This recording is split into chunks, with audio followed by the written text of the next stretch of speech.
There are airplanes that scare the enemy, and there are airplanes that scare those who get into them. Today, 6 real machines that their own pilots feared no less than the enemy. Some of them were brilliant engineering solutions, some were outright catastrophes with wings. But all 6 had one thing in common.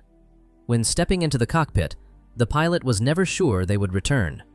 Watch until the end. The last plane on the list killed more of its own pilots than any enemy.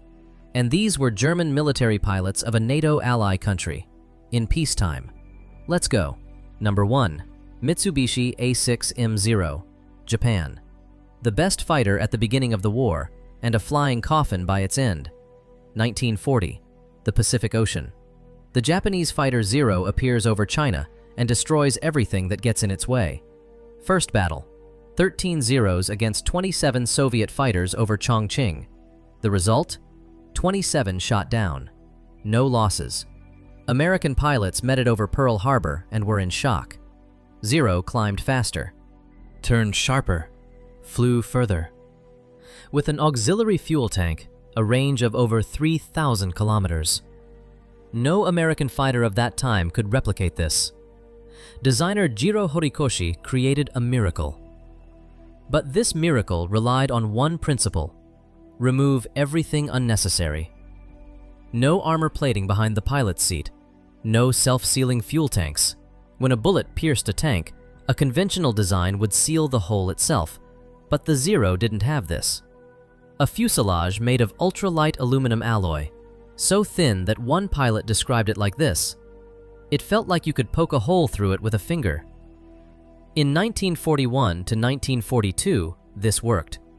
Japanese pilots were the best in the world, elite aces with years of combat experience over China. They didn't get under fire. They opened fire first themselves. But by 1943, everything changed. American engineers studied a captured Zero. One crashed almost intact on the Aleutian Islands in June 1942, and understood its main weakness. They created a tactic: dive from above at high speed, fire a burst, and zoom away downward. Zero could not follow the enemy in a dive. At speeds over 350 miles per hour, the control surfaces literally froze. The machine would not obey. And also, a single armor-piercing 12.7mm round hitting the tank turned the Zero into a torch. No self-sealing tanks, no pilot protection, just fire. By 1944, Japanese pilots spoke of the Zero not with pride, but with grim humor. A machine that gives excellent maneuverability, but the very first hit kills you. The most experienced aces died one after another, not because they started flying worse, but because protection simply did not exist. In the Battle of the Philippine Sea in June 1944, which American pilots dubbed the Great Marianas Turkey Shoot, more than 400 Japanese aircraft were shot down in 2 days. Most were Zeros. Losses of the United States: 123 machines. A total of 10,939 Zeros were built. A third of them at the end of the war were used for kamikaze, because the plane turned from a fighter into expendable material. Moral: a weapon built on speed and maneuver at the expense of protection works exactly until the moment the enemy finds a way to exploit it. Oki, the Japanese plane was feared by the end of the war, but the next plane was feared from day one, because it could kill you even on takeoff.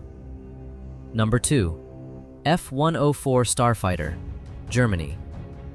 The Widowmaker, a machine that killed 116 pilots in peacetime. Late 1950s, the Cold War. West Germany is recreating the Luftwaffe and wants the best interceptor fighter. Lockheed offers the F-104 Starfighter. Speed, Mach 2. Ceiling, over 15,000 meters. Looks like a rocket with tiny sharp wings. Germany buys 916 machines. The wings of the F-104 were so small, a wingspan of only 6.7 meters with a fuselage length of nearly 17, that one of Lockheed's engineers reportedly joked, "If you meet a starfighter in the air and want to see it, blink and it's already gone." Another version of the same joke is German. Want to get a starfighter? Buy a plot of land and wait. Small wings provided speed, but they made landing extremely difficult. The plane approached for landing at enormous speed and forgave a minimum of mistakes. The J-79 engine had a tendency to stall at the most inopportune moment, especially during low-level flights in the role of a bomber.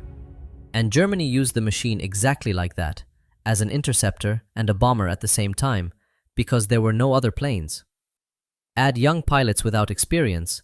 In the new Luftwaffe, there were few veterans, and some of them had no desire to return, and you get a catastrophe.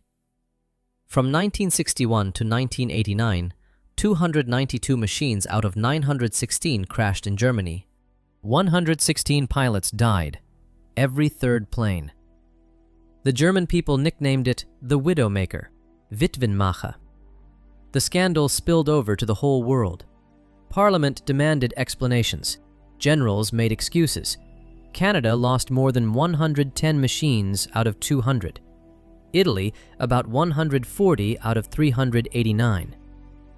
In early versions, the ejection seat fired downward.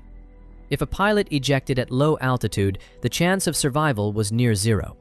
This was fixed later. They installed a seat firing upward. But how many people died during the time it took to fix it? No one publicly stated. Moral: a plane that kills 1 out of 3 pilots in peacetime is not a fighter. It is a survival exam that not everyone passes. Number 3. Convair B-58 Hustler, United States. A nuclear bomber from which you couldn't eject at operational speed. 1960. The United States adopts the first supersonic strategic bomber in history, B-58 Hustler. Speed, Mach 2. Ceiling, almost 20,000 meters. Delta wing. 4 engines. Nuclear bombs in a pod under the fuselage. Looks like an alien from the future. Crew, 3 people. A pilot, a navigator bombardier, and a defensive systems operator. Here's the problem. At a cruise speed of Mach 2, ejection meant death. The high-speed airflow tore the body apart upon entering the airstream. A standard ejection seat at such speeds was a death sentence. A solution was found, but not immediately. Engineers developed special capsules. Upon ejection, a steel shell closed around the pilot. He found himself inside an egg that flew away from the plane. The capsule was tested on bears and chimpanzees. In 1963, a bear became the first living creature to survive an ejection at supersonic speed. But while the capsules were being developed and installed, pilots flew with standard seats, at Mach 2. The B-58 was difficult to pilot. Unstable on landing and takeoff, it required a speed of over 200 knots to lift off the runway, and the same speed when landing. Without a drag chute, stopping was almost impossible.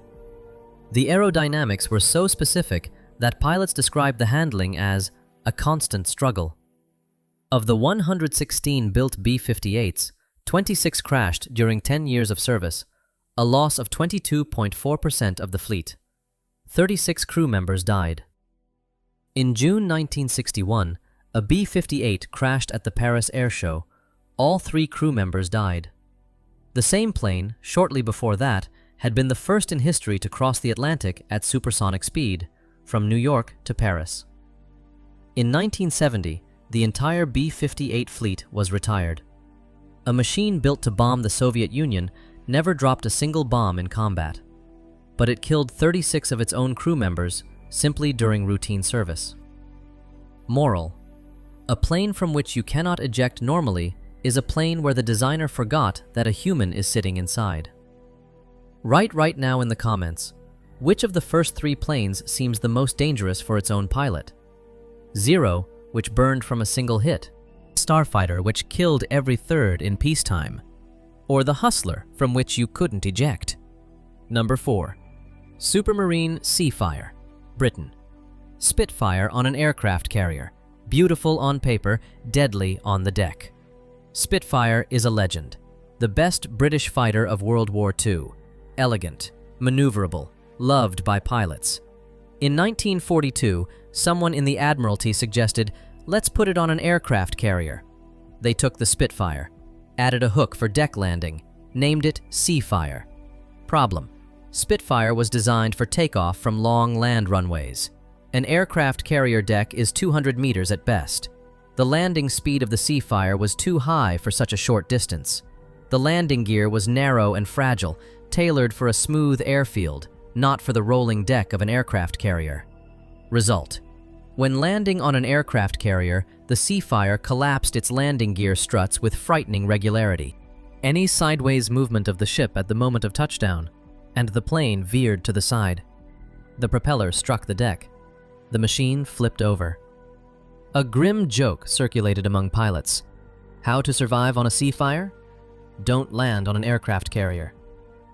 During operations in the Pacific in 1945, Seafire losses from landing accidents on certain days exceeded losses from enemy fire. The plane wasn't being killed by the Japanese. It killed the pilots itself during landing. A total of about 2,500 Seafires of various modifications were produced. A good fighter in the air, a deadly trap when touching the deck. Moral: a brilliant plane in the wrong environment is not a genius. It's an accident that hasn't happened yet. Number 5. Messerschmitt Me-163 Komet, Germany. A rocket fighter that exploded upon landing, 1944. Germany is in desperation. Allied aviation is bombing cities without pause. A machine is needed that climbs fastest and attacks bombers before they manage to drop their payload. Me-163 Komet, the first rocket fighter in history. Walter HWK 509 liquid fuel engine. Thrust: 1,700 kilogram force. Speed: 960 kilometers per hour. Faster than any plane of that era by 200 kilometers per hour. It took off like a meteor. It climbed to an altitude of 9,000 meters in 3.5 minutes. American bomber pilots saw it and couldn't believe it. It's not a plane. It's a shell with a cockpit. But the fuel, that's where the real problem was.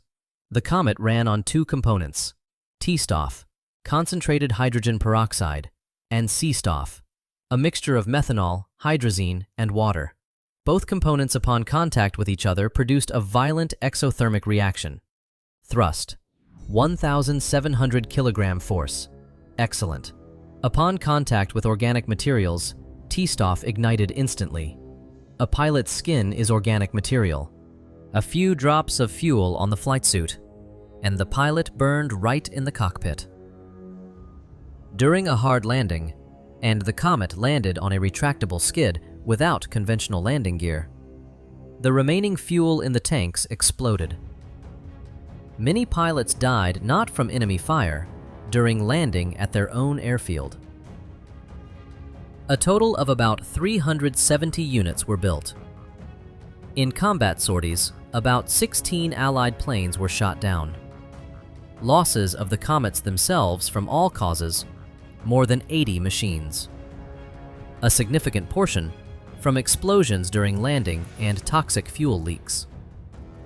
Pilots called it a flying coffin, not because it was slow or weak, because surviving after a flight was a separate task completely unrelated to the enemy.